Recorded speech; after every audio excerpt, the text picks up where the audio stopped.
राजस्थान में कांग्रेस के भीतर का कलेश घटने की बजाय बढ़ता जा रहा है। दिल्ली में सबूतों की फाइल सौंप कर आए पायलट कैंप के विधायक वेद सोलंकी मंगलवार को एक बार फिर मीडिया के सामने आए और पार्टी के बड़े नेताओं पर जमकर हमला बोला और आशंका जताई कि उन्हें विरोधी खेमाहानी ट्रैप में फंसा सकता है। वेद सोलंकी ने पत्रकारों से बातचीत के समय जयपुर जिला प्रमुख चुनाव को लेकर भरतपुर में पंचायत चुनाव में जाहिदा खान की ओर से की गई गड़बड़ियों के बारे में अपनी बात रखी। वेद सोलंकी ने आरोप लगाया कि पंचायत चुनाव में क्रॉस वोटिंग को लेकर पर्यवेक्षक ने 24 घंटे में ही उनके खिलाफ रिपोर्ट बनाकर दिल्ली भेज दी। उन्होंने कहा कि पहली बार ऐसा हुआ है कि रिपोर्ट आनन फानन में भेजी गई और उनसे उनका पक्ष तक नहीं जाना गया। सोलंकी ने सवाल खड़ा किया कि वे भरतपुर जिले के इंचार्ज रहे हैं। उन्होंने विधायक जाहिद खान की गड़बड़ियों को लेकर शिकायत की थी। उन्होंने सवाल किया कि मुझ पर जल्दबाजी में आरोप भी लगा दिए हैं, लेकिन जब उन्होंने भरतपुर का प्रभारी होने के नाते जाहिदा की शिकायत की तो उस पर एक्शन क्यों नहीं लिया गया। पायलट खेमे के विधायक वेद सोलंकी ने कांग्रेस के जयपुर जिला प्रभारी गोविंद मेघवाल को भी जमकर घेरा और कहा कि गोविंद मेघवाल बीएसपी भाजपा सभी दलों में घूम कर आए हैं। हमने 50 लोगों के लिए रिजॉर्ट बुक कराया, उसके बाद भी वे नहीं आए। सोलंकी ने कहा कि मेरे विरोधियों को बैठाकर मुझ पर आरोप लगाए जा रहे हैं। जिन लोगों को वो आगे कर रहे हैं, उन्होंने एक भी व्यक्ति के पक्ष में प्रचार नहीं किया। सोलंकी ने मांग की कि भाजपा की बाड़ाबंदी में जो नेता थे उन्हें तत्काल सजा मिलनी चाहिए। अगर मेरे खिलाफ तथ्य मिले तो मुझ पर भी कार्रवाई होनी चाहिए। सोलंकी ने कहा कि गोविंद मेघवाल को खुद को यह नहीं पता कि किस किस पार्टी से चुनाव लड़ा है और वे मुझसे सर्टिफिकेट मांग रहे हैं। सोलंकी का कहना था कि जैकी टाटीवाल को टिकट मैंने दिलाया था, लेकिन रमा चोपड़ा को टिकट दिलाने में मेरी और बाबूलाल नागर की भूमिका थी। नागर को लेकर कोई भी बात नहीं हो रही है। सोलंकी ने कहा कि उनके खिलाफ लंबे समय से षड्यंत्र होते आए हैं, लेकिन वे न तो दबे हैं और न ही दबेंगे। सोलंकी ने आशंका जताई कि उन्हें हनी ट्रैप में फंसाया जा सकता है। इसके लिए उन्होंने बजाज नगर थाने में मामला भी दर्ज करवाने की कोशिश की, लेकिन मेरा मामला दर्ज नहीं किया गया। उन्होंने कहा कि इस मामले में मैंने उच्च अधिकारियों से बात की है।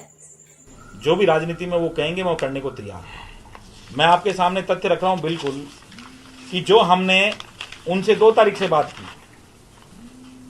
2 तारीख से हमने बात की लगातार। ये 2 तारीख से पूरी की पूरी कॉल डिटेल है, कितने मिनट उनसे बात हुई। हर बार मैंने यही कहा कि बाड़ेबंदी की जाए। माननीय अध्यक्ष जी के पास भी गया, अध्यक्ष जी ने उनके पुत्र से बात कराई अध्यक्ष जी से। अध्यक्ष जी ने तत्काल निर्देश दिया था उनको कि कल से बाड़ेबंदी होनी चाहिए। उसके बाद भी बाड़ेबंदी नहीं कराई गई। अध्यक्ष जी के कहने के बाद और उनके खुद के गोविंद राम जी के कहने के बाद में हमने होटल का रिसोर्ट बुक करा दिया था। ये उसकी रसीद है। 50,000 रुपये जमा कराए, 50 लोगों का कमरा रहने के लिए हमने व्यवस्था करने के लिए रिसोर्ट बुक कराया दिल्ली रोड के ऊपर। उसके बाद भी वो नहीं आए। वो यही कहते रहे मेरे यहाँ पर मंत्री जी आ रहे हैं, कोई खान का काम था उनका, क्या काम था उनका वो तो वही जाने। लेकिन उन्होंने कहा कि मेरे यहाँ खान मंत्री आ रहे हैं, मेरे को मीटिंग में लेनी है, मीटिंग में बातचीत करनी। उसके बाद भी नहीं आए। उसके बाद मैं कहना चाहता हूं कि जो कैंडिडेट चले गए, बिल्कुल कि जो कैंडिडेट गए गलत गए, कांग्रेस को कार्रवाई करनी चाहिए। ऐसे लोगों पे कार्रवाई होनी चाहिए। कोई भी लोग शामिल हो, चाहे उसमें मैं हूं, चाहे दूसरा हो, चाहे कोई भी बड़ा नेता शामिल हो, कि जिन लोगों ने कांग्रेस को कमजोर करने का काम किया उनके ऊपर कार्रवाई होनी चाहिए। कांग्रेस तभी मजबूत होगी जब ऐसे लोगों पे कार्रवाई होगी। ये बार बार मैं 5 दिन से कह रहा हूं। लेकिन जिन लोगों को उन्होंने बैठ के खुद ने उनसे पूछ के, जो मेरे राजनीतिक विरोधी हैं, मैं पूछना चाहता हूं आपके माध्यम से कि नगर पालिका का चुनाव हुआ, जो व्यक्ति वहां बैठ के बात कर रहे थे, अगर एक भी नगर पालिका के 35 वार्ड हैं, अगर 35 वार्ड में से अगर किसी भी सभा का, किसी भी पार्षद का अगर वो प्रचार करते हुए अपना फोटो बता दें तो आप जो कहेंगे मैं करने को तैयार हूं। प्रभारी महोदय को मैं चैलेंज देना चाहता हूं। चाकसू पंचायत समिति की जहां पे बाड़ेबंदी हुई वहां पे जिलाध्यक्ष बीजेपी का भी था, वहां बीजेपी के नेता भी थे। ये बाड़ेबंदी के फोटो आ गए। जगत होटल के अंदर ये बाड़ेबंदी हुई, बीजेपी की बाड़ेबंदी हुई।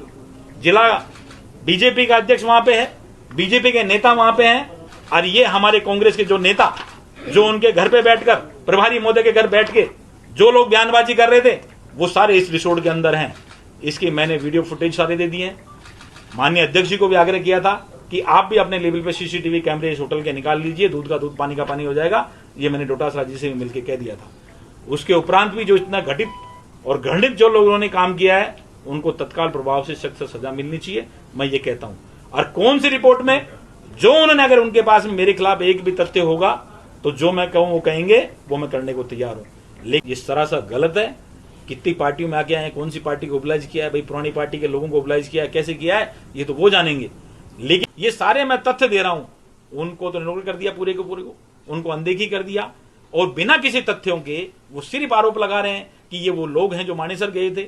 इसमें मानेसर जाने वाले लोग कहां से बीच में आ गए? जी, महिलाओं से कौन क्या बता रहे? महिलाओं से महिलाएं लगाई गई। महिलाएं पीछे लगाती है ना, वो मैंने दिया है ना, बजाज नगर में दर्ज कराया हुआ है भाई मुकदमा। क्या मतलब, क्या मामला सर? कि भाई वीडियो भेजते हैं, इस तरीके से भेजती हैं जो महिलाएं ब्लैकमेल करती हैं, वो भेजा है मैंने, बजाज नगर में लिखा हुआ है। तो आपको क्या हनी ट्रैप में फंसाने का? अरे भैया कुछ भी करा सकते हैं, आवाज को दबाने के लिए कुछ भी हो सकता है, इसमें मुझे कोई आपत्ति नहीं है। लेकिन बात इसी चीज की हो रही है कि जो भी चीज है किसी स्थिति तक कोई भी चीज जा सकता है। तो ये कि हनी ट्रैप, ये बड़ा संगीन आरोप लगाया है आपने, तो आप ये अगर, मैं अगर आरोप नहीं लगा रहा अगर पार्टी में ही एक गुट विधायक, देखिए मैं आरोप नहीं लगा रहा हूं, मैं वो बात कर रहा हूं जिसका मुकदमा दर्ज करने के लिए मैंने भेजा हुआ है और इसकी उच्च लेवल पे मैंने इसके लिए बात कह दी थी। ये बात मुकदमा दर्ज आज तक नहीं हुआ, उसको आज तक पेंडिंग पटक रखा है कि इस तरह के लोग हैं जो इस तरह के काम करना चाहते हैं। ये तो हम लोग सचेत हैं, ये कभी भी करा सकते हैं कोई भी चीज। विधायक का मामला अगर पुलिस नहीं लिखती है, एफआईआर लॉज नहीं लिखती है, तो इस तरीके से समझा जाए कि गृह विभाग में मुख्यमंत्री मुकदमा जो दर्ज कराया था, क्या मुकदमा ये देखिए, ये आपको बजाज नगर वीडियो आपके पास आया था, ये बजाज नगर में आपको सब मिलेगा। बजाज नगर थाने में मैंने पीएसओ के द्वारा भिजवाया गया था, ये सारी चीज जानकारी वहाँ मिल वेद जाएगी। जी, केवल आप ही विधायक ऐसे हैं जिनके खिलाफ, जिन्होंने ऐसा सामने आया है या फिर और भी विधायकों के साथ ऐसा हुआ है? देखिए मुझे मेरी जानकारी है, दूसरे विधायकों की मुझे कोई जानकारी नहीं है। बहुत सारे लोगों को आज भी तैयार किया जा रहा है कि आप खिलाफ बोलिए, आप खिलाफ बोलिए, आपके पास कोई चीज है तो बताइए। बहुत सारे लोगों को कहने की कोशिश की जा रही है।